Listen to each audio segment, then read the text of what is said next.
Republican strategist and MSNBC political analyst Susan Del Percio, MSNBC contributor Mike Barnicle. Donnie Deutsch is with us in a very, well, it's not a dark room, it's just that he looks dark against that effervescent backdrop. And House Editor for the Cook Political Report, David Wasserman. Eugene Robinson and Victoria DeFrancesco Soto are still with us as well. Good morning to you all. Joe? And Donnie, if you could, I'm going to go to Dave Wasserman. That's going to give you enough time to get a flashlight. If you get a flashlight from maybe your kitchen and just put it on your face, that'd be awesome. Dave Wasserman, I always love having you on. Let's talk about the state of play right now, and we'll start with what you specialize in, congressional races. How's it looking, the race for Republicans to take Nancy Pelosi out of the Speaker's chair? Joe, they could actually take a few steps backwards in the House. When I talk to strategists on both sides, they're having trouble finding swing districts where President Trump has any kind of lead, let alone outside the margin of error. And the problems for Republicans are particularly acute in suburbs of traditionally conservative metro areas. So Republican incumbents are in trouble in places like Cincinnati, St. Louis suburbs, Omaha, Nebraska. These are the kind of the second order suburbs where Democrats didn't break through in 2018, but could actually pick up seats in 2020. And in the past month alone, we've moved over 30 races in Democrats' direction in our ratings. Wow. So let's talk about Nebraska, Omaha at first, because obviously I think a lot of people know there's that district that sometimes goes for Democrats, rarely goes for Democrats. Is that Omaha district? Does Joe Biden have a chance of picking up an electoral vote there? On average, in the private polls I'm seeing of that congressional race, they also test the presidential ballot, Joe Biden's up 7 points. And so look, that actually may be the likeliest Trump territory in the country from 2016 to flip to Biden. And that flies under the radar because a lot of those polls aren't made public.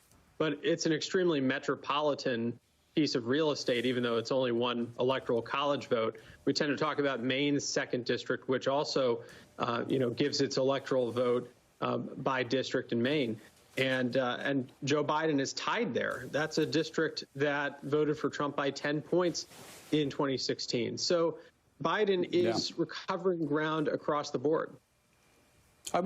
Let's talk about, I think, one of the most important developments. We've certainly seen it have a huge impact since 2017, and that is the abandonment of the Republican Party by suburban voters.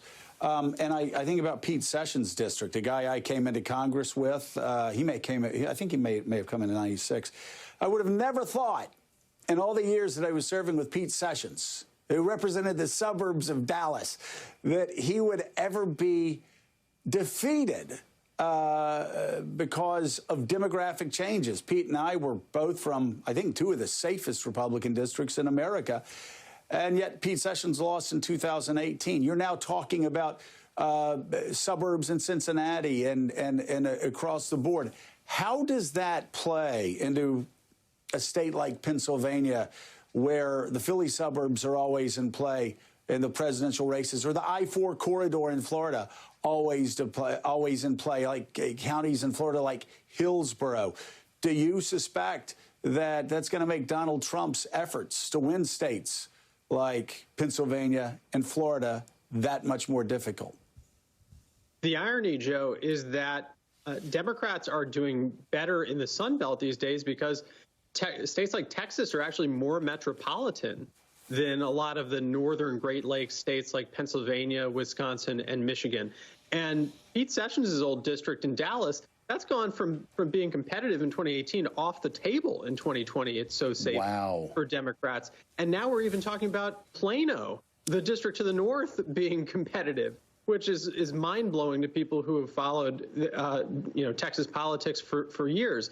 But in Pennsylvania and Florida and North Carolina, if you talk to the Trump campaign's data people, what they'll hang their hat on is that the registration gap by party is getting narrower in those states and that Republicans have actually closed the registration gap. It's fascinating. What's happening is that a lot of the older voters who, for lack of a better term, are exiting the electorate, they are disproportionately registered Democrats who are conservative and voted for Trump in 2016. So yes, the registration gap is narrowing. Fewer voters are registering to vote this year than did in 2016 because we're in a pandemic, but that doesn't mean those states are getting more favorable to Trump.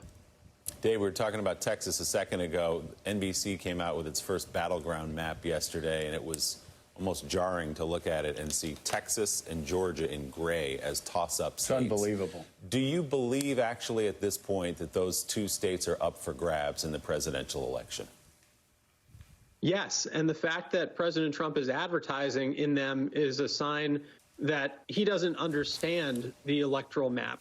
Look, he's got to recover nationally and close this gap, by 4 points to get the presidential margin nationally within, 3 to 4 to 5 points to have a shot. Right now, he's down about 8.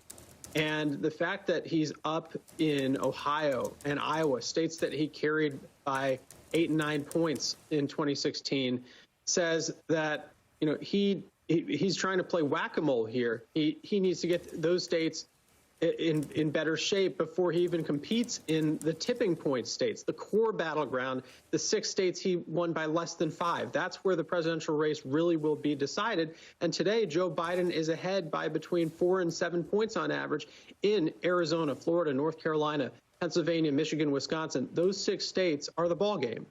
Victoria, we're talking about your backyard in Texas. The president won Texas in 2016 by about 8 or 9 points, 800,000 votes, something like that. What has happened in the last 3.5, 4 years to tighten this race so much and to give Joe Biden a fighting chance there? Right. I mean, there is the opportunity of Texas going blue. But, Willie, this has been a long time in the making. I mean, remember, it wasn't too long ago that Republicans were winning this state by 20, 30 points. Hillary Clinton losing it in single digits.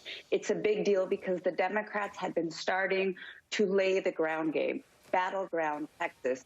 And we were talking about Pete Sessions just previously. We saw in 2018, I think, the real clarion call of Democrats stepping up. We saw a lot of Democrats in previously safe Republican districts go, and we're seeing the Latino demographic grow.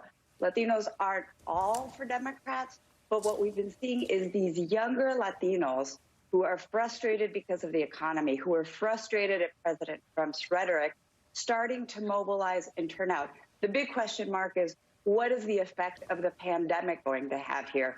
But in Texas, there is a movement. And on top of that, I think there's been an overreach by Republicans in the state, with Governor Abbott and Lieutenant Governor Dan Patrick being so against the mask measures and the precautions that we need for a pandemic. I think that your more moderate conservatives are saying, you know what, we've had enough. We need to keep our state safe. And maybe I'm going to consider voting for Joe Biden, or maybe I'll just consider staying home. And that in and of itself could provide that bump, or at least a loss of less than 5 percentage points for a Democratic candidate.